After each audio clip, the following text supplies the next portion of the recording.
ರಾಜ್ಯ ಸರ್ಕಾರ ಒಳ ಮೀಸಲಾತಿಯನ್ನ ಕೊಡೋದು ಅಂತ ಹೇಳಿ ಚುನಾವಣೆ ಪ್ರಣಾಳಿಕೆಯಲ್ಲಿ ಘೋಷಣೆ ಆಗಿದ್ದ ಹಿನ್ನೆಲೆಯಲ್ಲಿ ಒಂದು ಆಯೋಗವನ್ನ ಮಾಡ್ತು. ಅವರು ವರದಿಯನ್ನ ಕೊಡುವಂತ ಸಂದರ್ಭದಲ್ಲಿ ಏನೆಲ್ಲ ಅಧ್ವಾನಗಳನ್ನ ಮಾಡಿದ್ರು. ಯಾಕೆಂದ್ರೆ ಆ ವರದಿಯನ್ನ ಸಿದ್ಧಪಡಿಸುವಂತಹ ಆಯೋಗದ ಪ್ರತಿಯೊಂದು ಸಭೆಗಳಲ್ಲಿ ನಾನು ಭಾಗವಹಿಸಿದ್ದಾರನಾಗಿದ್ದೀನಿ ಮತ್ತು ಭಾಗವಹಿಸಿದ್ದೀನಿ, ಮಾಹಿತಿಗಳನ್ನ ಕೊಟ್ಟಿದ್ದೀವಿ. ಏನೆಲ್ಲ ವ್ಯತ್ಯಾಸಗಳನ್ನ ಮಾಡಿದ್ರು, ಆ ಕಮಿಟಿಲಿ ಇದ್ದಂತ ಎಲ್ಲ ಮೆಂಬರ್ಗಳು ವಿರೋಧ ವ್ಯಕ್ತಪಡಿಸಿದ್ರು ಕೂಡ ಏನೆಲ್ಲ ಒಳ ಮೀಸಲಾತಿಯ ಒಳಸಂಚುಗಳನ್ನ ಮಾಡಿದ್ರು ಅನ್ನುವಂಥದ್ದು ನಮಗ್ ಗೊತ್ತಿದೆ. ಆದ್ರೆ ಬಹಳ ಮುಖ್ಯವಾಗಿ ಅವರು ಕೊಟ್ಟಿರುವಂತಹ ಮೊದಲನೇ ಕಂಡೀಷನ್ ಏನಿತ್ತು ಅಂದ್ರೆ ಹೋಮೋಜಿನಿಯಸ್ ಕ್ಯಾರೆಕ್ಟರ್ ಇರುವಂತವ್ರನ್ನ ಒಟ್ಟುಗೂಡಿಸಬೇಕು. ಹೋಮೋಜಿನಿಯಸ್ ಅಂದ್ರೆ ಈಗ ಶೆಡ್ಯೂಲ್ ಕ್ಯಾಸ್ಟ್ ರೈಟ್ ಮತ್ತು ಲೆಫ್ಟ್ ಅಲ್ಲಿ ಎರಡು ಪ್ರಮುಖವಾದಂತಹ ಜಾತಿಗಳು, ಮಾದಿಗ ಮತ್ತು ವಲಯ ಸಮುದಾಯ. ಮಾದಿಗ ಸಮುದಾಯದ ಹೋಮೋಜಿನಿಯಸ್ ಕ್ಯಾರೆಕ್ಟರ್ ಏನು? ಅವರು ಪ್ರಾಣಿಗಳನ್ನ ಕುಯ್ಯುವಂಥದ್ದು, ಮಾಂಸವನ್ನ ಮಾರಾಟ ಮಾಡುವಂಥದ್ದು, ಚರ್ಮವನ್ನ ಹದ ಮಾಡುವಂಥದ್ದು, ಚರ್ಮದ ಉದ್ಯಮಗಳನ್ನ ಸ್ಥಾಪನೆ ಮಾಡಿ ಬೇಕಾದಂತಹ ಚಪ್ಪಲಿ ಮತ್ತು ವ್ಯಾನಿಟಿ ಬ್ಯಾಗು, ಬೆಲ್ಟ್ ಇದನ್ನೆಲ್ಲ ತಯಾರು ಮಾಡುವುದು, ಇದು ಅವ್ರಿಗೆ ಹೋಮೋಜಿನಿಯಸ್ ಕ್ಯಾರೆಕ್ಟರ್. ವಲಯ ಸಮುದಾಯಕ್ಕೆ ವಲಯದ ಹೊಡೆಯ ಟಿಪ್ಪು ಸುಲ್ತಾನ್ ಕಾಲದಲ್ಲಿ ಬ್ರಾಹ್ಮಣರು ಸಾವಿರ ಎಕರೆ ಇಟ್ಕೊಂಡಿದ್ದಾಗ ಟಿಪ್ಪು ಸುಲ್ತಾನ್ ಅದನ್ನೆಲ್ಲ ಬಿಡಿಸಿ ವಲಯ ಮತ್ತು ಒಕ್ಕಲಿಗ ಸಮುದಾಯಗಳಿಗೆ ಹಂಚಿಕೆಯನ್ನ ಮಾಡ್ತಾರೆ. ಹಂಚಿಕೆಯನ್ನ ಮಾಡುವಂತ ಸಂದರ್ಭದಲ್ಲಿ ನಮ್ಮ IPS ಸುಭಾಷ್ ಬರ್ನಿ ಅವರು ಒಂದು ಪುಸ್ತಕದಲ್ಲಿ ಬರೆದಿದ್ದಾರೆ, 2,000 ರೂಪಾಯಿ ಒಂದಾನಿ ಕೂಲಿ ಇದ್ದಂತಹ ಸಂದರ್ಭದಲ್ಲಿ 2,000 ಕಂದಾಯವನ್ನು ಕಟ್ತಿದ್ರು ಅನ್ನುವಂಥದ್ದನ್ನ ಮೆನ್ಷನ್ ಮಾಡಿದ್ದಾರೆ. IPS ನಂಜುಂಡಸ್ವಾಮಿ ಅವರು ಕೂಡ ಒಂದು ಪುಸ್ತಕದಲ್ಲಿ ಅವರು ಬರೆದಿದ್ದಾರೆ ಹೊಲದ ಒಡೆಯರು ಅನ್ನುವಂಥದ್ದು.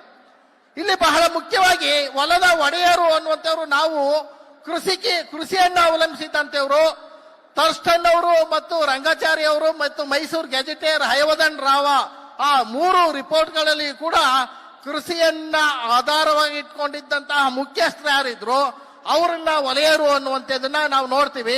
ಕೃಷಿ ವೃತ್ತಿಯಲ್ಲಿ ತೊಡಗಿರೋರೇ ಬೇರೆ, ಚರ್ಮೋದ್ಯಮದಲ್ಲಿ ತೊಡಗಿರೋರೇ ಬೇರೆ.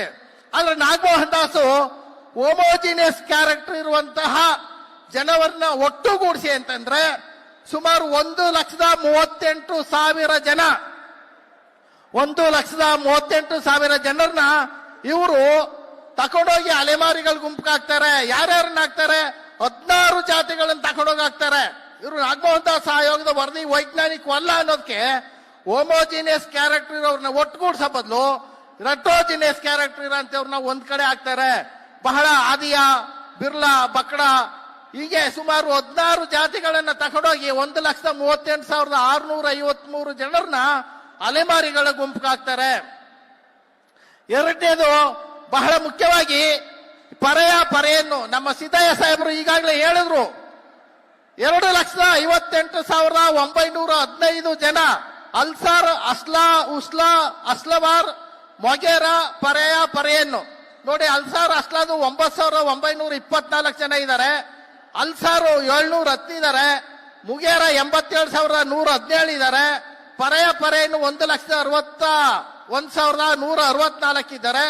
ಒಟ್ಟು 2,58,915 ಜನರನ್ನ ವಲಯ ಸಮುದಾಯಕ್ಕೆ ಸೇರಿದಂತೆವ್ರನ್ನ, ಬಲಗೈ ಸಮುದಾಯಕ್ಕೆ ಸೇರಿದಂತೆವ್ರನ್ನ ತಕೊಂಡೋಗಿ ಮಾದಿಗರ ಗುಂಪಿಗೆ ಹಾಕ್ತಾರೆ.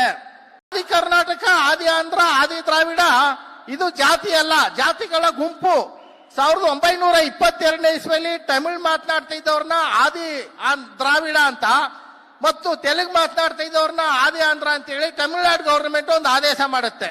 1925ನೇ ಇಸ್ವಿಯಲ್ಲಿ ಕನ್ನಡ ಮಾತಾಡುವಂತ ವಲಯ ಮತ್ತು ಮಾದಿಗ ಇಬ್ಬರನ್ನು ಕೂಡ ಮೈಸೂರು ಮಹಾರಾಜರು ನಾಲ್ವಡಿ ಕೃಷ್ಣರಾಜ ಒಡೆಯರು ಆದಿ ಕರ್ನಾಟಕ ಅಂತ ನಾಮಕರಣ ಮಾಡ್ತಾರೆ. 2 ಆದೇಶಗಳು ಕೂಡ ನನ್ನ ಹತ್ರ ಇದೆ.